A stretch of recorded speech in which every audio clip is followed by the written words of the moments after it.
In the first scene, we see the interstellar starship Avalon traveling through space on its way to the colony planet Homestead 2.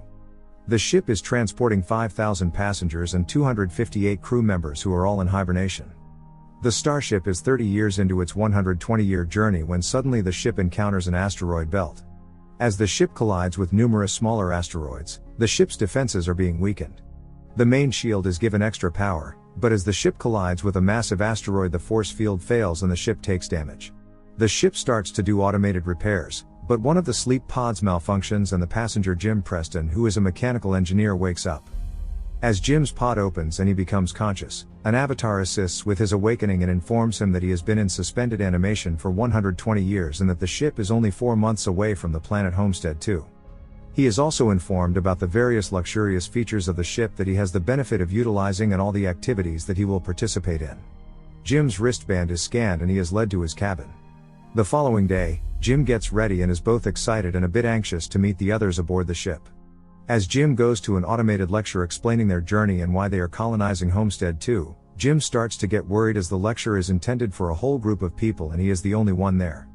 Even though he is instructed to save his questions for the end of the course, Jim can't help but interrupt and ask why he's the only one present. Eventually he goes looking for other people as he realizes that the female hologram cannot answer him. He finds the ship's main concourse and notices he is alone there too. He is assisted by an automated information desk. When Jim requests to meet with a real person, he is sent to speak with a steward. However, when he arrives and no one is there, he requests to speak with the captain. Even though he is unable to enter the bridge, he can see that none of the main crew members are awake either. Later, Jim goes to the observatory where he learns that the ship is actually 90 years away from Homestead 2. He quickly returns to the concourse after realizing he was awakened too soon and sends a message to Earth begging for advice because he doesn't know how to go back into hibernation. However, the communication system informs him that it will take 55 years to get a response. He realizes he is all alone. Jim walks around on the ship devastated when he suddenly sees another individual behind a bar. Jim gets excited and runs to talk to him. But after conversing he discovers the man is actually a robot called Arthur. Jim wants to ask him questions, but he is unable to even explain to the robot how it is possible for him to wake up early. The next morning, Jim heads to the cantina where he learns that the majority of the items on the menu are only available to gold-class passengers and he ends up ordering a simple cup of coffee. Jim starts to work on repairing his hibernation pod, only to unsuccessfully get it working again. He then makes the decision to try to enter the ship's bridge where the crew is hibernating, first by using his wristband which doesn't have clearance, and then by using other tools to try to get through, but ultimately fails to open the door. Meanwhile, minor malfunctions in the ship's system start to occur all over the ship. Jim visits the bar frequently to drink and chat with Arthur. Arthur persuades him to break into one of the gold-class rooms and attempt to have fun on the ship. As time goes, Jim explores more and more features of the ship, only to grow more and more miserable about being there by himself. After getting wasted one day, he stumbles upon an airlock containing spacesuits made for spacewalks.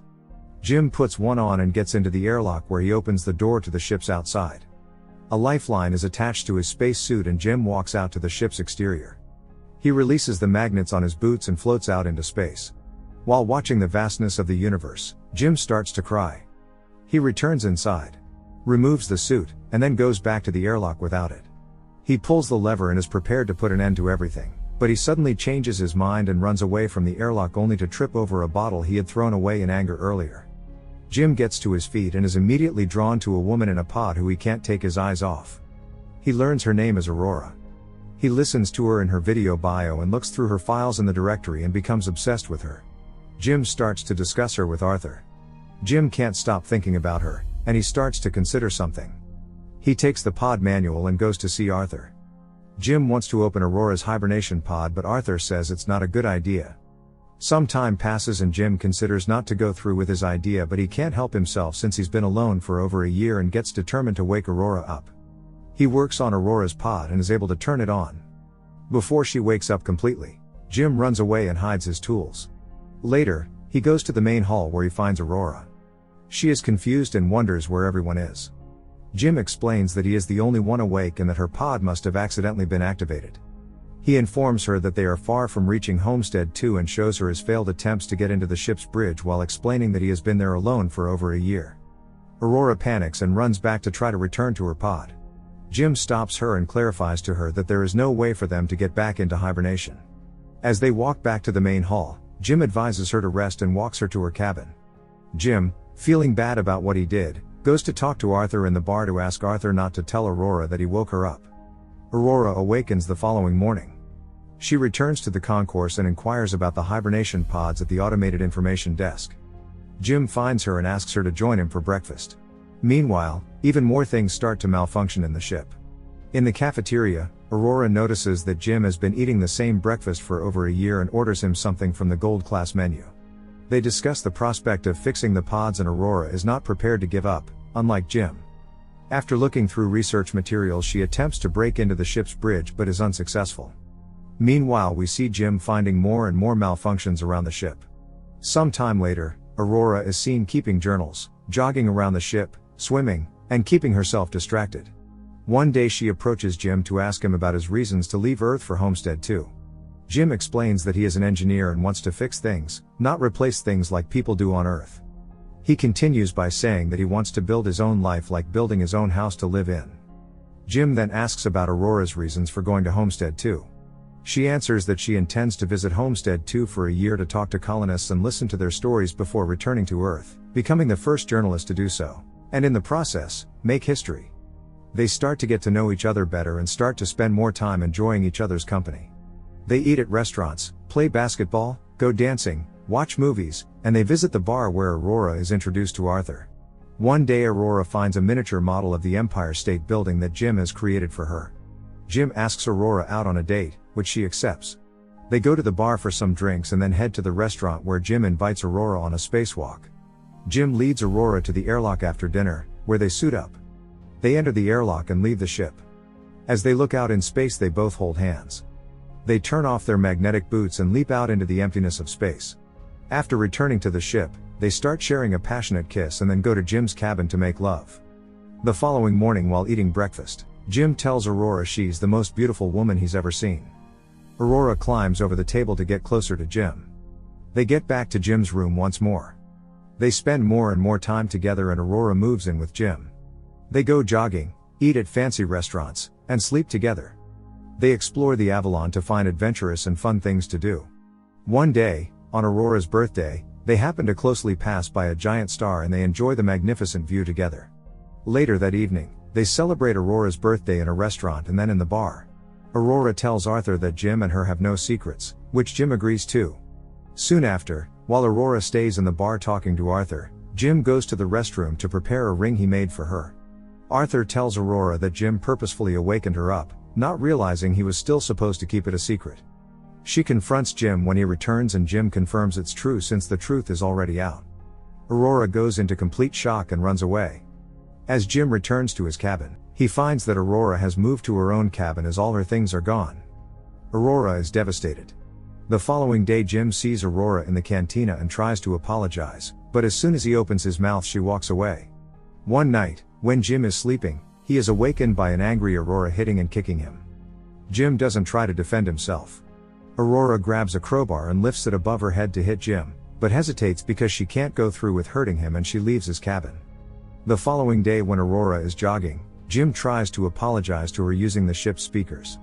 But Aurora won't listen and finally yells out in anger that he ruined her life and is unable to forgive him. Another failure occurs and the lights start to flicker in Jim's cabin. Suddenly a critical error occurs and the ship's diagnostics system fails. Later, more of the ship's systems start to fail. Jim becomes stuck in an elevator and the food vending machine starts to pour food out on the floor in the cantina as Aurora tries to get breakfast. Suddenly, both Jim and Aurora hear someone's voice over the ship's speakers and they run to the main concourse where they meet Gus, the deck chief. They introduce themselves and explain that they all have woken up early. Gus explains to them that hibernation pods should not malfunction and that something is wrong with the ship. They all go to the ship's bridge where Gus uses his wristband to get in. Gus sees that the ship's diagnostic system has failed and they have to manually check all decks for malfunctions. They go to the pod chamber where Gus investigates Aurora's pod. He realizes that it has been opened by Jim and later tells Aurora about it when meeting her on the bridge, but she explains to Gus that she already knows. They discuss if there is any way to fix the pod, but Gus informs her that there is nothing he can do to fix it. Gus suddenly feels sick, and as he leaves the bridge to go and rest, he coughs up blood. That night, Aurora goes swimming since she can't sleep. While swimming, the ship loses power and the artificial gravity suddenly stops working. Aurora almost drowns in the floating water and Jim and Gus start to float away from their beds. The power returns to the ship and the gravity automatically comes back on. Aurora finally escapes the water successfully. Later on, the three of them meet on the bridge where they observe all the different malfunctions that have occurred. Gus asks the computer for a timeline of the various malfunctions and discovers that something happened to the ship 2 years ago, at the time Jim woke up, which caused a major system to go down somewhere.